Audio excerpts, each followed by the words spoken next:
Sorry ass DJ.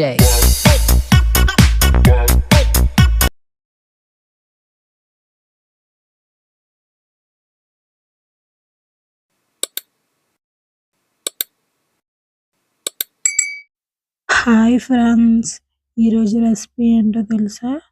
కొంచెం స్పెషల్గా టమాటా rice ఎలా చేసుకోవాలో చూపిస్తాను చూడండి. ముందుగా స్టవ్ వెలిగించుకొని కడాయి పెట్టుకోండి. కడాయిలో ఆయిల్ వేసుకోవాలి. ఆయిల్ వేడెక్కిన తర్వాత జీలకర్ర, ఆవాలు, ఉల్లిపాయ ముక్కలు వేసుకొని అన్నీ బాగా ఫ్రై చేసుకోండి. ఇవి కొంచెం ఫ్రై అయిన తర్వాత కరివేపాకు, ఎండుమిర్చి కూడా వేసుకోవాలి. వీటిని కూడా బాగా ఫ్రై చేసుకోండి. దీంట్లోనే పొటాటో ముక్కలు వేసుకోండి. ఇలా కొంచెం బాగా ఫ్రై అయిన తర్వాత పొటాటో ముక్కలు వేసి ఒకసారి ట్రై చేయండి. చాలా బాగుంటుంది టమాటా రైస్. కొద్దిగా కొత్తగా డిఫరెంట్గా ఉంటుంది. ఇవి కొంచెం ఫ్రై అవ్వాలి.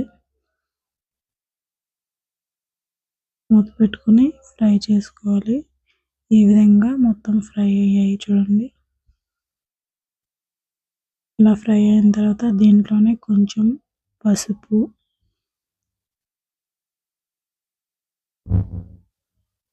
కొంచెం కారం, ఉప్పు, జీలకర్ర పొడి వేసుకోండి.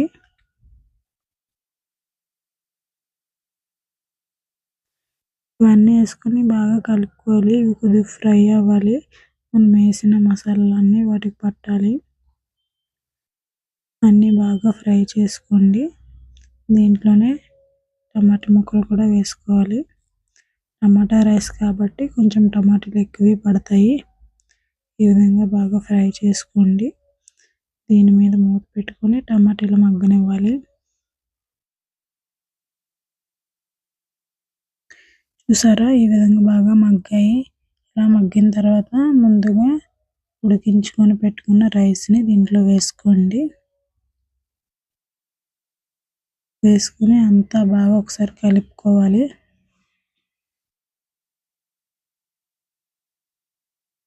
దీంట్లోనే కొంచెం గరం మసాలా వేసుకోండి. అంతే, వేడివేడిగా టమాటా రైస్ రెడీ అయింది. ఇలా కొంచెం డిఫరెంట్గా చేసుకోండి. నైట్ రైస్ మిగిలిపోయినా సరే ఈ విధంగా చేసుకుని మార్నింగ్ టిఫిన్గా యూజ్ చేయొచ్చు, తినొచ్చు. చాలా టేస్ట్గా ఉంటుంది. వీడియో నచ్చితే లైక్ చేయండి. నా ఛానల్ని సబ్స్క్రైబ్ చేసుకోండి. మరో రెసిపీతో మళ్ళీ కలుద్దాం.